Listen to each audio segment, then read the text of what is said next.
Mila of Soul Child Essentials. I am Soul Child Essentials doula and herbalist.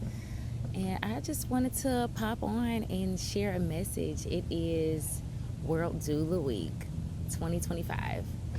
And as crazy as it is, it's also 8 years since I first did my first birth doula training. So I really only figured that out like this week, that my anniversary of becoming a doula falls in alignment with World Doula Week. And I love that I figured that out now. Here we are 8 years in. 8 is a number of infinity. This is definitely like infinity, my work, like what I'm meant to be doing.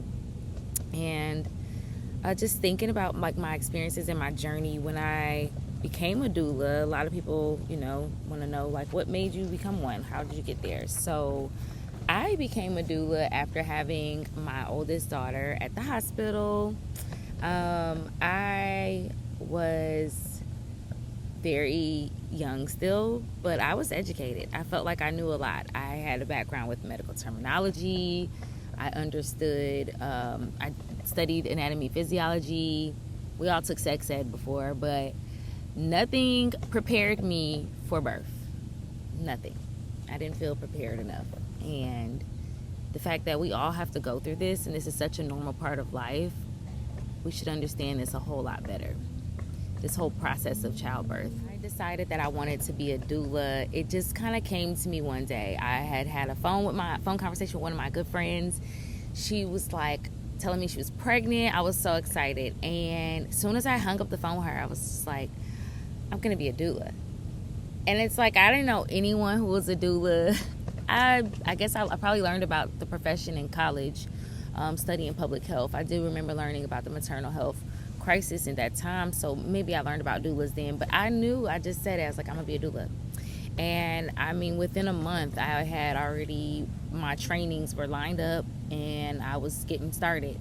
I decided, because I was at an advantage, I had manifested and brought forth the opportunity to be able to travel by air for free at that time, and so I wanted to take full advantage of it because I wanted my training to be done as soon as possible. I wanted to start doing this role like immediately.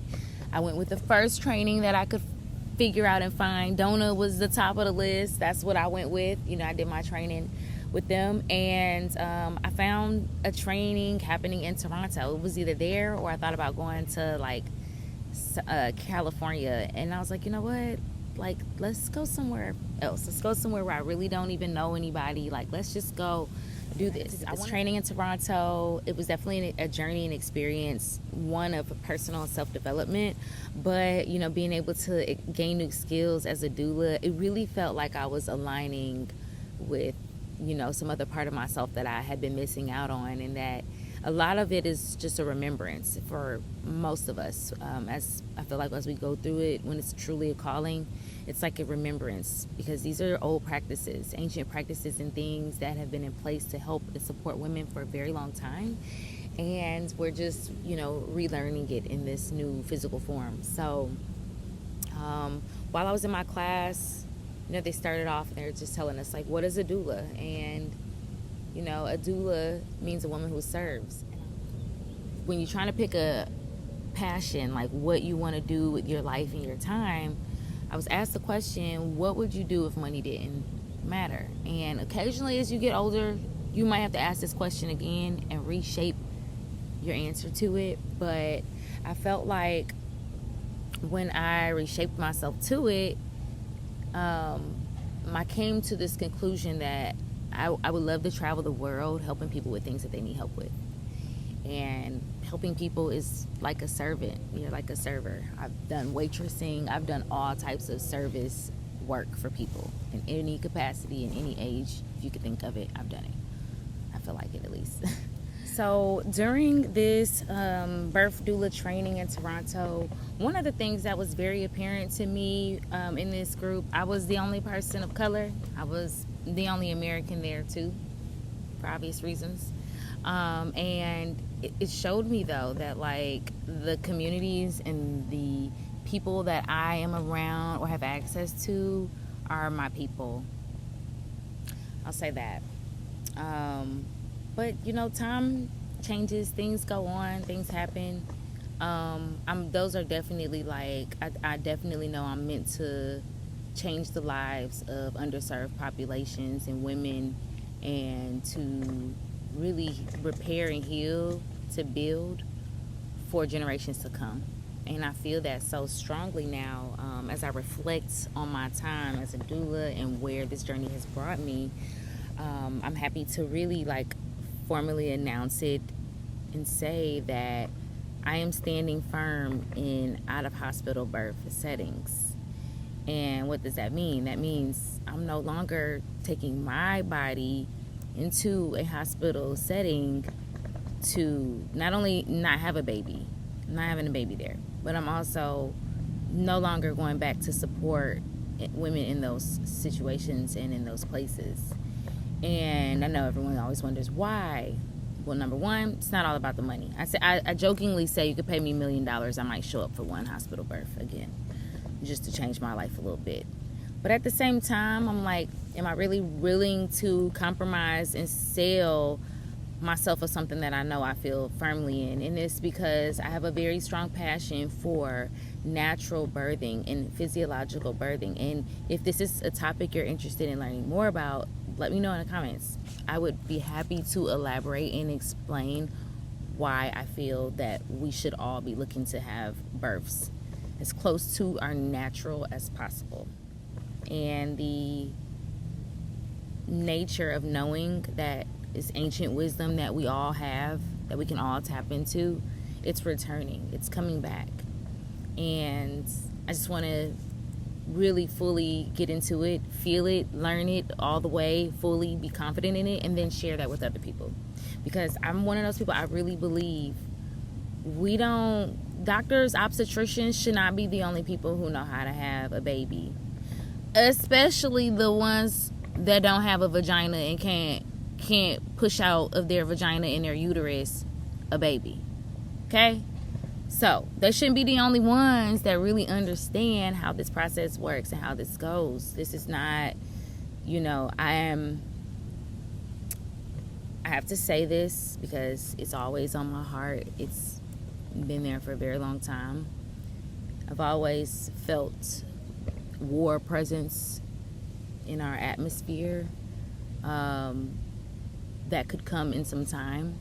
Since I've been a little child, I've kind of always felt this way. And one thing that I always carry with me and always remember, I was listening to a hypnobirthing book, and one of the stories that I remember the most was she was saying how when women would go and when it would be time to have a baby, your body, the Most High does not put nothing more on you than what you can handle in a time. And I find that in natural physiological birth, your body will flow and do things in the time that it's supposed to, which means that if it needs to stop and stall out so that you can catch your breath, take a nap, energy around you can clear away, it will do that. And it can pick up just as fast so that you can have a baby safely.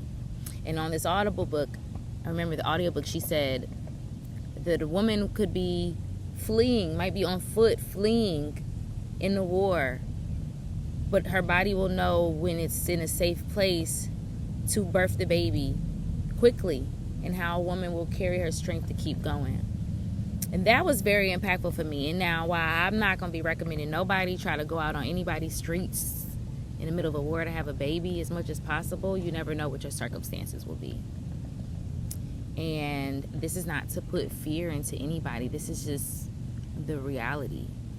And I feel like we have to understand and know these things and these processes. We can't be afraid. There have been epidural shortages for the last couple years. There's medication shortages. Insurance is changing. This stuff is not the same as it once was. So with all of these changes happening, I think a lot of women got to start thinking a little bit differently about the trajectory of these things. And this is not to say don't have children, don't have babies, because that's what they want. Cut it down a little bit, have a little bit less, but They ain't stopping nothing. One thing that's always gonna be done. When times of stress is going on, people are gonna find a way to get it in and get it on. And babies will be born. And that's when I come into place. Where my place is to help really ease and soothe you into that process and make you feel like really good about it. So I give thanks for all of the doulas that have connected with me over the years. I give thanks for even the shady ones. And I'll leave it there. But to the ones, my birth working community, people who have been the most uplifting and like just caring and just wanting to like connect, and you know, we get our children together, we share time and things. I'm very grateful for that. You know, doula work, birth work, this work as a woman, and it's about the community more than anything. And the community is important. I'm just grateful for this journey. And I meet people every day, it seems, that says they want to be a doula. You probably do. It's probably in your nature. I'm sure someone in the last 3 generations of your family was operating in this same form. It is so natural. It's a nature gift. So yeah, thank you for like listening to me and my spiel and like where I see things in birth work. If you like this video, definitely give me a subscribe and a follow. I would appreciate it. I'll be sharing a lot more information, educational pieces soon. I'm really wanting to just tap in and share more of my gifts with y'all. A lot of people always say I would be a good teacher, so I'm about to start doing that. I'm about to start showing up and teaching y'all a little bit more and sharing a little bit more with everybody. So thank you again. Peace.